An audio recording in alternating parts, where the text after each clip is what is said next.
Johonna iba afaba wapau tarahumdoi suba saruk. Aran chakhangba yausilaklabada Jisuna tabang pansi thadoptuna mapagi nakta chatkadaba matamdu naksilakle haiba khanglami. Ibungona tabang pansida leiriba masagi oiba misingbu nungsirami. Ibungona makhoibu aroiba fauba nungsibirami. Aduga makhoina numidangi chaklen charingaida diabolna Simon Iscariot ki machanupa Judas Iscariot ki pukningda Jisubu phahaningbagi wakhal khalhalami. Mapa ibungona pot khudingmak mahaki khutta sinare haiba aduga mahak ishordagi lakpani amasung isorgi nakta chatkadauri haiba Jisuna khangladuna sak sarambadagi haugalaga mahangna illiba phi adu thamduna khudai ama lauduna makhwangda yachilami aduga khudengda ising haiduna sebok singi khong hambiraga khudai aduna taithok pirami.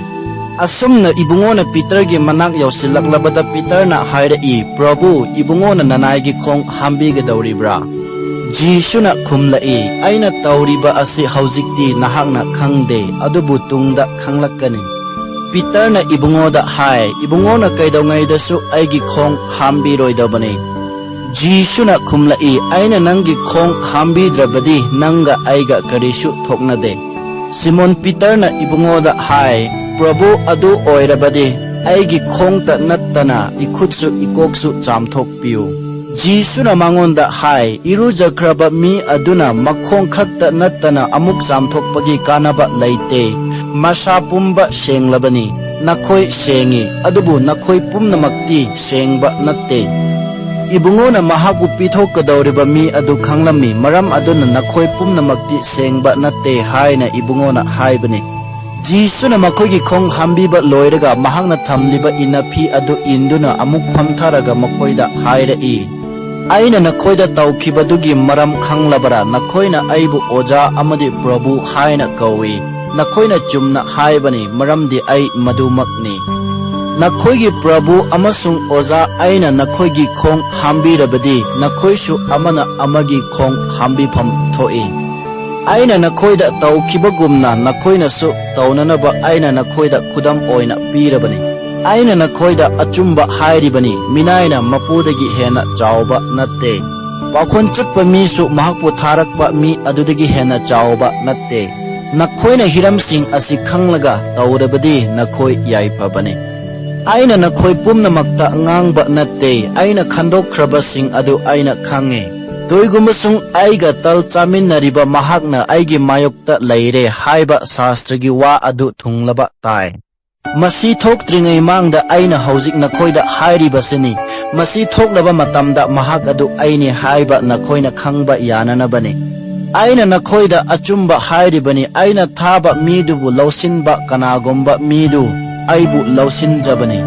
Aibu lausinjaba mi aduna aibu thabirakpa ibungo mahakpu lausinjabani. Jisuna wasing adu haiba loiraga yamna pukning waraduna hairai. Aina nakhoida achumba hairibani nakhoigi naraktagi amana aibu pithokani. Ibungona kanabu hairibano haiba khangdaduna seboksing adu amaga yengnarami.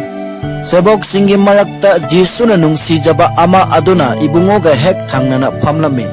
Ibungona hairibadu kanabuno haina hangnanaba Simon Peterna mangonda mangak illaduna ingit tawrami.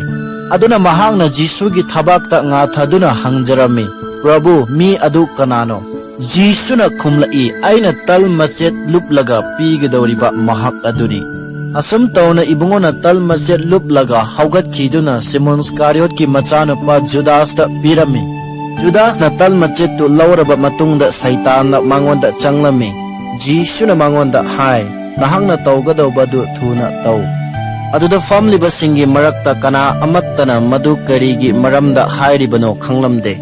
Judas na singaw paiba maramna chakhangbagidamak pot leiru haiba natraga lairba singda karigumba pinaba haiba oiramgani haina makoi kharana ninglami. Judas na tal machetu lauraga thunamak mapanda thokhirami madu ahing oirami. Mahak na thokhraba matungda Jisuna hairami. Haujikti migi machanupa asi matik magun chawhalle. Aduga mahaki mapana isorgi matik magun chawhalle. Mahaki mapana isorgi matik magun chawhallabadi isor na mahakpu matik magun chawhanbigani. amasung khudaksimagtada chawhanbigani. Angangsa aina nakhoiga kuina laiminararoi. Nakhoina aibu khigani. Aina chatkadauriba mafam aduda nakhoina lakpa ngamloi haina aina jiudi singda haikibagumna. Aina hauzik nakhoida hairibasini.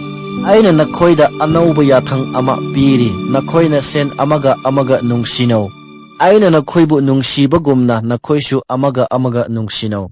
Nakhoina amaga nungsinarabadi mi pumnamakna nakhoibu aigi sebokni haiba khangani. Simon Peter na ibungoda hairami, Prabhu ibungona kadaida lenggadawribano. Jisuna khumlai haujikti aina chatkadawriba mafam aduda aigi tung inba ngamloi. Adubu matungda nangna aigi tung ingani. Peter na hai, Prabhu karigidamakta haujik aina ibungogi tung inba ngamloi dawribano. Aina ibungogidamakta sinaba lepjare. Jisuna khumlai nahak aigidamakta sinaba leplabra. Aina nangonda achumba hairibani. Yelabana khongdringaida nangna aibu ahumlak yaroi.